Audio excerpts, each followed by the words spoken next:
আমি সমস্ত পিঠে সাজিয়ে দিলাম সুন্দর করে। এরপর এর মধ্যে ঢাকনা দিয়ে 15 থেকে 20 মিনিট মতো সেদ্ধ করলেই হয়ে যাবে পিঠেগুলো ভাপানো। আর এই যে ছোট পিঠেগুলো আমি বানিয়েছিলাম, এগুলোকে দুধটা ভালো করে জাল দিয়ে তার মধ্যে ছেড়ে দিলাম একে একে করে। তারপরে এই দুধের মধ্যে পরিমাপ মতো চিনি দিয়ে কিছুক্ষণ ফুটিয়ে নিলেই হয়ে যাবে দুধ পুলি। এই দুধ পুলিটা খেতে আমার খুবই ভালো লাগে, খুবই। তো দেখো, কথা বলতে বলতে তোমাদের সঙ্গে এদিকে 15-20 মিনিট পর যখন দেখি আমার পিঠেগুলো সব ভাপানো হয়ে গেছে, আর পিঠেগুলো দেখো কতটা সফট হয়েছে। আমি তোমাদের হাত দিয়ে দেখাচ্ছি, জানি না বুঝতে পারছো কিনা। দারুণ হয়েছে পিঠেগুলো। নিজের পিঠের প্রশংসা আমি নিজেই করছি।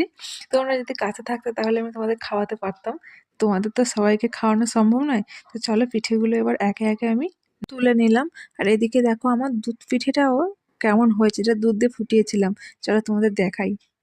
এই দেখো, দুধ পিঠেগুলো দেখো কত সুন্দর হয়েছে। আচ্ছা, তোমরা বলো তো শীতের সময় তোমাদের ফেভারিট পিঠে কোনগুলো? আমার কিন্তু সবথেকে বেশি ভালো লাগে এই পুলি পিঠে।